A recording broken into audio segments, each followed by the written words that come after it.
Sir David Amess was my best and oldest friend in politics. So I confess that I'm hurting terribly.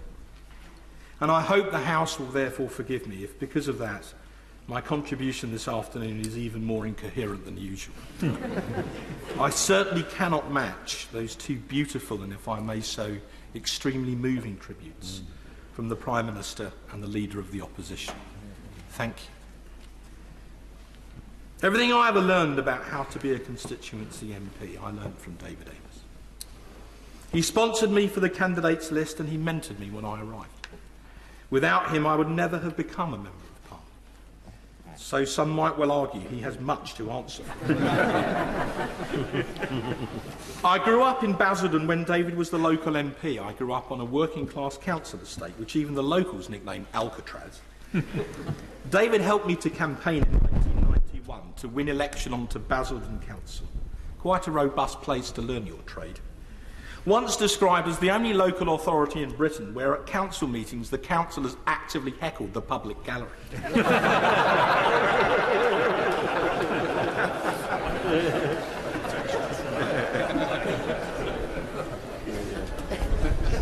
I was there. Trust me, I'm a politician. In return, I ran his ground war in his iconic defence of Basildon in 1992. During that campaign, Mr. Speaker, the late Paul Channon came down from Southend to help, and we were out canvassing on a council estate in Pitsea. I'll never forget it. We knocked on this door, and this monster of a bloke opened the door, and he looked at us both, and he looked at the blue rosettes, and he said, "Conservative? Tory? You must be bloody joking, mate. I'm voting for that David Amess."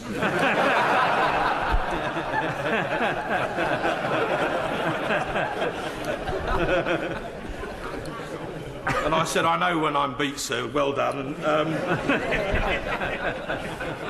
And my partner Olivia and I were due to be on his table at the South and West Conservatives' annual dinner on the day that he was born. But David is now our fallen comrade, sir.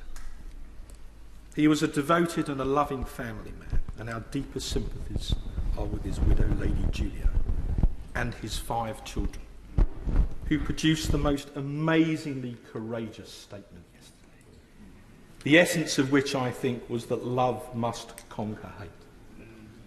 And I'm sure, sir, we all agree with that.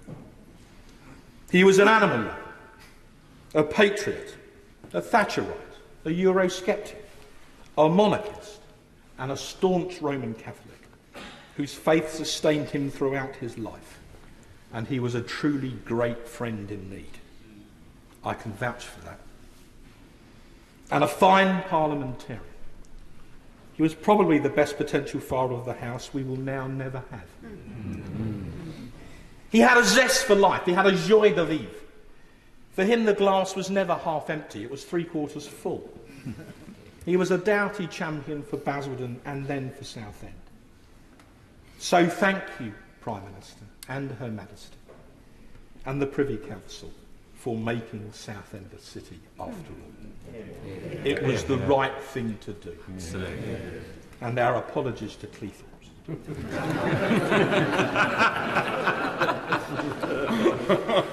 While you're at it, if you can help Southend United, they're having a bit of a they really need, sir, all the help they can get. But you never knew what David was going to do next. That Essex cheeky chappy smile, that impish Amess grin, always with some hint of gentle mischief standing behind it. He once even persuaded His Holiness the Pope to bless a boiled sweet. But my friend and neighbour will explain in a moment, Mr. Speaker. But he did have a serious side too, and it's on that which I really want to focus the rest of my contribution today. In the last few years, David had become increasingly concerned about what he called the toxic environment in which MPs, particularly female MPs, were having to operate. He was appalled by what he called the vile misogynistic abuse which female MPs had to endure online, and he told me very recently that he wanted something done about it. 3 years ago, 3 years, my right honourable friend for Mid-Bedfordshire wrote a powerful article about this on Conservative Home, in which he quoted the following social media post. I want to see you trapped in a burning car and watch the heat from the flames as they melt the flesh from your face. I ask you, Mr. Speaker, what did she do to ever deserve that? Another fallen comrade, Jo Cox, whose sister now graces this place, said we have more in common than divides us. And I think she was absolutely right. Mr. Speaker, all of us, wherever we come from, came here to try and help people. We may disagree, sometimes passionately, about how best to help people, but surely we can all agree that we came here to try, for which we are now systematically vilified, day after day. And I simply say to you, ladies and gentlemen, that enough is enough. Because we all have absolutely one thing in common. We are legislators. So I humbly suggest, Mr. Speaker, we get on and do some legislating. I suggest that if we want to ensure that our colleague didn't die in vain, we collectively, all of us, pick up the baton, regardless of our party, and take the forthcoming online harms bill and toughen it up markedly. So let's put, if I may be so presumptuous, David's law onto the statute book, the essence of which would be that while people in public life must remain open to legitimate criticism, they can no longer be vilified or their families subject to the most horrendous abuse, especially from people who hide behind a cloak of anonymity, with the connivance of the social media companies for profit. The mood I'm in, Mr. Speaker, I confess I'd like to drag Mark Zuckerberg of Facebook and Jack Dorsey of Twitter to the bar of the House, if necessary kicking and screaming, so they can look us all in the eye and account for their actions, or rather their inactions, which make them even richer than they already are. And let's do that for all of our councillors, who are sick and tired of reading on Facebook after every planning committee the night before that, well, it must have been a brown envelope job. Let's do it for all those other people who hold surgeries, for GPs, who have carried on tending to the sick throughout the pandemic, but who are now being vilified online along with their loyal receptionists and staff just for trying to do their job.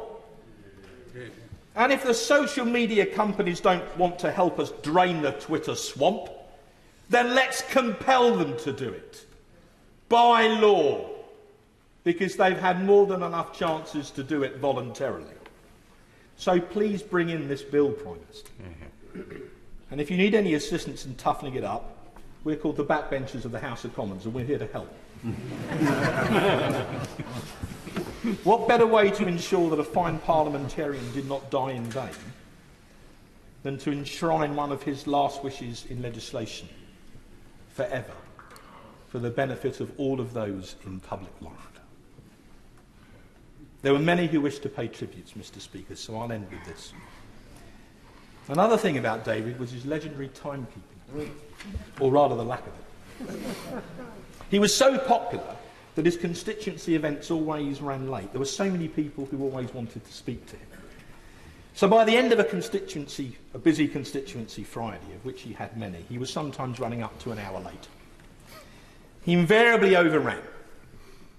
And so in his honour this afternoon, so I'm afraid have I.